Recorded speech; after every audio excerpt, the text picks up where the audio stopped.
noi suntem EcoArt din Suceava, iar regulile noastre ciudate pentru ID Fest sunt: regula mea ciudată pentru ID Fest este ca fiecare persoană să se prezinte în personaj. Regula mea pentru ID Fest este ca fiecare persoană să inventeze zilnic câte o sărbătoare. Regula mea ciudată pentru ID Fest este dacă scapi ceva pe jos, trebuie să faci o reverență dramatică. Regula mea pentru ID Fest este ca atunci când cineva întârzie să zică un lucru despre el. Iar regula mea pentru ID Fest este ca toată lumea să umble în șapi.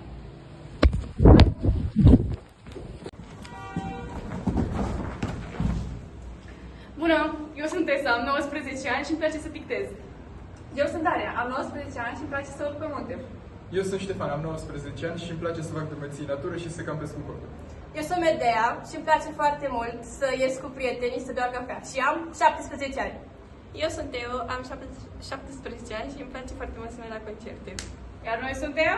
EcoArt din Suceava! Hai, piesa! Da, și fain, păstrați-l, ultimul. Eu sunt Medea, am 16 ani. În toată România se EcoArt, știi cum? Dă-te un pic, dă-te mai încolo. Păi da, mai e un EcoArt. Unde? Mai este. Unde? Sigur. Nu știu unde, dar era unul și l-am văzut și l-am dat raport. Ăla e vechea trupe tu. Nu, că se numește Art.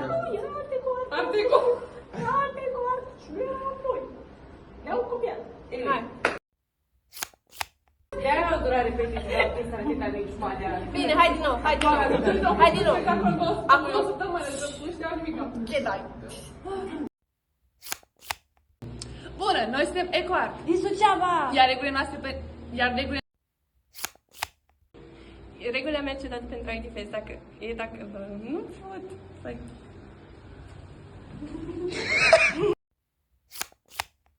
Eu sunt Medea, iar regula mea pentru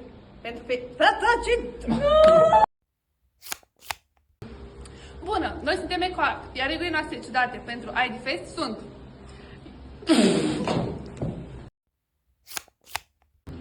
bună, noi suntem EcoArt, iar regulile noastre tâmpite pentru ID Fest, ciudate, mă, Daria,